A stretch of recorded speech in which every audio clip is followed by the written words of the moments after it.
Now we are going to add visualization in our page.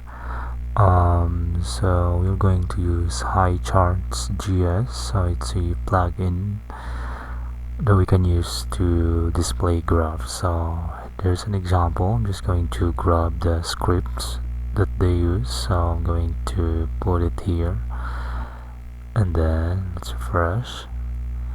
So here's an error.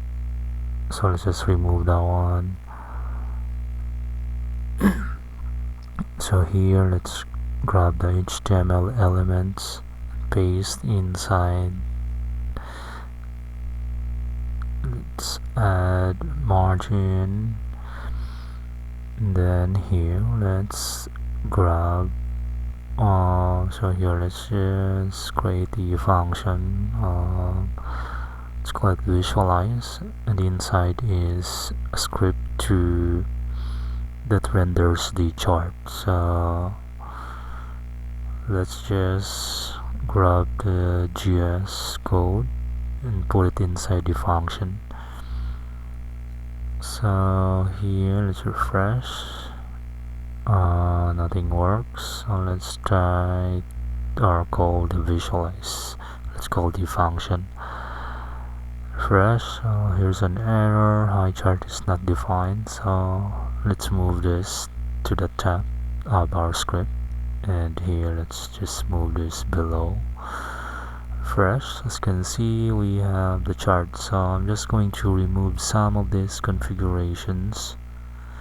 So now as you can see, we have a single chart, or line chart, spline chart actually. So let's update the text. Let's use or convert to sales. Then here let's add a header. So daily sales. So here we can adjust the font size, and then here let's set the background to gray.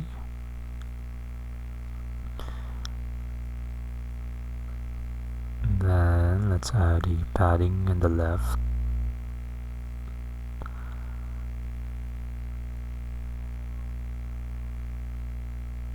And then let's add the padding of the container, and then the border.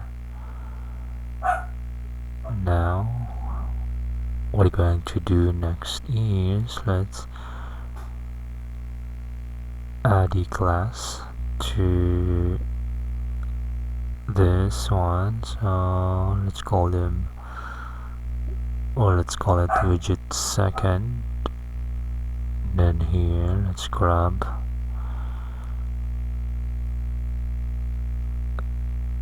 then inside last 5 orders, let's add the header class. So let's add a style. Let's copy and paste, and let's refresh. So actually here we should add it inside the daily sales, and also the widget main row, or the widget second class. Let's add it here. As you can see, they are now uniform. We have a nice header, widget header. So next thing we need to do here is adding the DateRangePicker. So here we can just grab the script, the DateRangePicker script, and then try this one.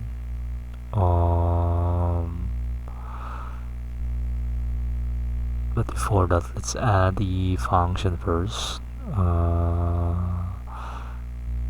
When we call that one, we'll initialize the DateRangePicker. So let's try. So this is how we're going to use it. Now let's decide which position should we place the date range. So let's put it below the daily sales. So let's use an input names type date, So here we have an error.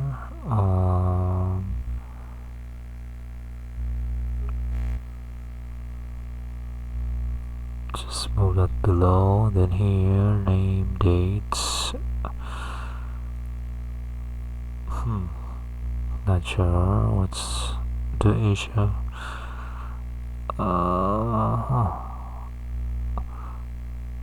So actually here, let's just convert this one or add an ID, or maybe let's just use a button and add the ID of date range.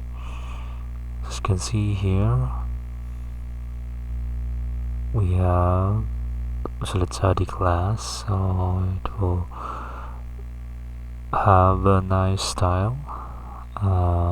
Let's do primary, or maybe default. So as you can see, if we click, we have the header, or the date range, I mean. So next thing we need to do here is going to align this one to the right, so it looks good.